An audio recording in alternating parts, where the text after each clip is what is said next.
Tamil menu சேனலுக்கு உங்கள் அனைவரையும் அன்போடு வரவேற்கிறேன். இன்றைக்கி நம்ம கிச்சனில் ரொம்ப எளிமையான ப்ரான் பிரியாணி தாங்க பார்க்க போகிறோம். எப்படி பண்ணலான்னு பார்க்கலாம் வாங்க. இந்த ப்ரான் பிரியாணி செய்ய தேவையான பொருட்கள் 1 இன்ச் பட்டை, 5 ஏலக்காய், 5 கிராம்பு. இது சிலான் சுருள் பட்டைங்க, அதுதான் நான் யூஸ் பண்ணியிருக்கிறேன். 3 டேபிள் ஸ்பூன் இஞ்சி பூண்டு விழுது, 1 கைப்பிடி அளவுக்கு புதினா அண்ட் மல்லி, பாதி 3 வெங்காயம், பெரிய வெங்காயம் தின்னா ஸ்லைஸ் பண்ணி வச்சுருக்குது, 2 பழுத்த தக்காளி, அதையும் குட்டி குட்டியாக க்யூப்ஸை கட் பண்ணி வச்சுருக்குது, 1/2 கிலோ ப்ரான் இருக்குங்க. இது கடல் ப்ரான். அந்த பின்னாடி இருக்கிற வெயின்ஸ் எல்லாம் கட் பண்ணிவிட்டு நீட்டாக வாஷ் பண்ணி எடுத்து வச்சுருக்குது. ஒரு 6 பச்சை மிளகா. இந்த பிரியாணி செய்ய தேவையான மசாலா பொருட்கள் பட்டை, கிராம்பு, ஏலக்காய் சம அளவு எடுத்து பொடி பண்ணி வச்சுருக்குது. மிளகாய்த்தூள், தனி மிளகாய்த்தூளுங்க, வீட்டிலே அரைச்சது, அண்ட் உப்பு தேவையான அளவு. இந்த பிரியாணி பண்ணுறதுக்கு பாஸ்மதி அரிசி ஊற வச்சிடலாம். இந்த கப்புக்கு 1.5 கப் அரிசி போடுறேன். அரிசி போட்டுட்டு ஒரு 2-3 தண்ணியில் நல்லா வாஷ் பண்ணிவிட்டு அதுக்கப்புறம் ஒரு 1/2 மணி நேரத்துக்கு முன்னாடி இதை ஊற வச்சுக்கோங்க.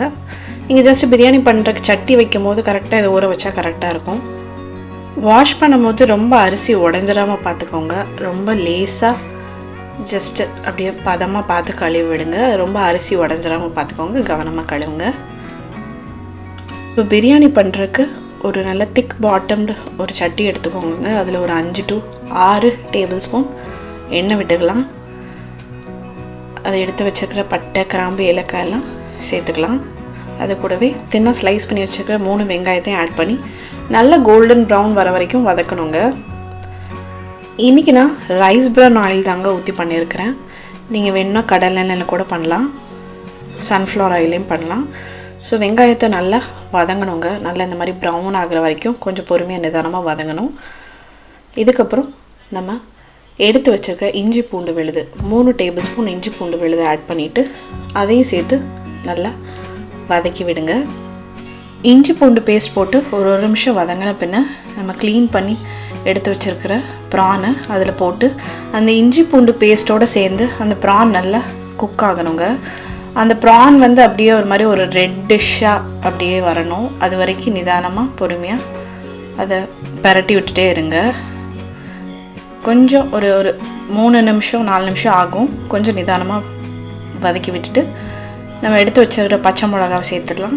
அது கூடவே எடுத்து வச்சுருக்கிற புதினா அண்ட் மல்லியும் சேர்த்து ஒரு பரட்டி விட்டுருங்க.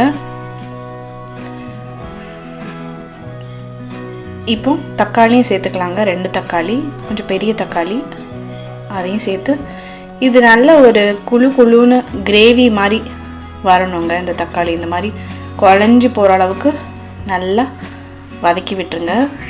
2 tablespoon chilli powder add பண்ணிக்கிறேங்க. உங்கள் காரத்துக்கு ஏற்ற மாதிரி இதில் நீங்கள் கூட்டிக்கவோ குறைச்சிக்கவோ செஞ்சுக்கலாம்.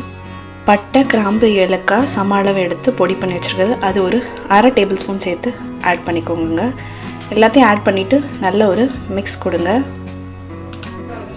ஸோ இந்த பக்கத்தில் இது குக் ஆகிட்டுருக்க சமயத்தில் ஒரு பாத்திரத்தில் நல்லா கொதிக்க தண்ணி வச்சுட்டு 1/2 மணி நேரமாக ஊறிட்டு இருந்த பாஸ்மதி ரைஸை அந்த கொதிக்கிற தண்ணியில் போட்டுட்டு நல்லா கொதிக்கணும். அந்த தண்ணி அதை போட்டுட்டு அந்த பாஸ்மதி ரைஸ் போட்டு ஒரு 3 நிமிஷம் 4 நிமிஷம் மேக்ஸிமம் அது கொஞ்சம் அந்த பாஸ்மதி ரைஸ் எலாங்கேட் ஆகிருக்கும்.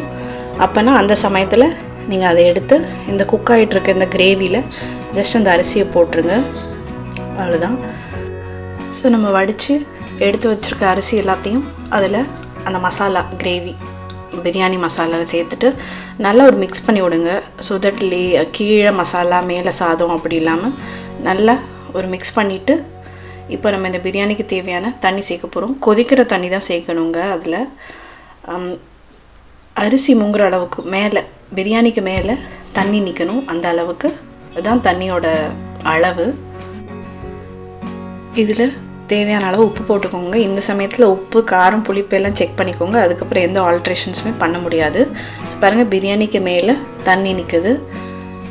புளிப்பு கம்மியாக இருந்தது, ஸோ லெமன் கொஞ்சம் போல் ஆட் பண்ணியிருக்கிறேன் அண்ட் உப்பு ஆட் பண்ணியிருக்கிறேன். அவ்வளோதாங்க. தண்ணியுமே அரிசிக்கு மேலே இந்த அளவுக்கு இருக்குது. ஸோ இந்த நேரத்தில் கம்ப்ளீட்டாக சிம்மில் வச்சு ஃபாயில் போட்டு தம்மில் விட்டுடலாம். கொஞ்சம் அரிசிக்கு மேலே வந்து தண்ணி நிற்கணும், இல்லைன்னா மேலே உள்ள அரிசி காஞ்சி போன மாதிரி ஆகிடும். அதனால் மேலே கொஞ்சம் தண்ணி நிற்கிற மாதிரி பார்த்துக்கோங்க.